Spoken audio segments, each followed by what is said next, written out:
I've never really seen anything like it. I mean, this has the support of the WTO, extra tariffs coming in from the U.S. for Europe. Hi, Francine. Yes, this is a positive move for the Trump administration in that they have the World Trade Organization's backing to retaliate against Europe. This is a pretty big trade weapon that President Donald Trump now has to bring Europe to the table and ideally at some point reach a settlement. Until then, tariffs are going to be the order of the day. Okay, how much more, trade disputes are we going to see? So the U.S. is accusing Airbus of subsidies. Europe is accusing the U.S. of subsidies to Boeing. So are we going to see, also trade tariffs the other way from Europe to U.S.?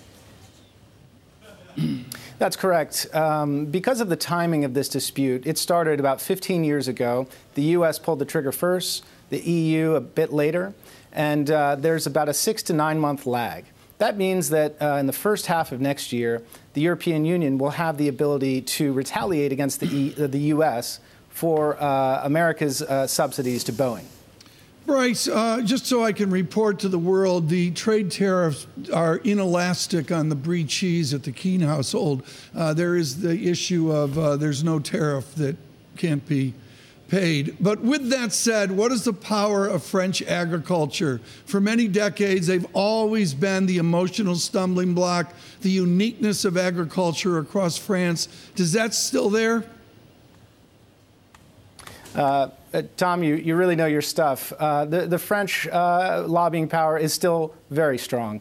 If there's an indicator of that, one of the key exemptions in the U.S. list of products to have tariffs on is French liquors. Producers like Remy Cointreau dodged a big bullet there, and that's in no small part to Emmanuel Macron's lobbying in Washington. I mean, Francine, this is particularly key after our deep and penetrating discussion yesterday with the chief executive officer of Campari. Do I understand that Fernet will be tariff-free?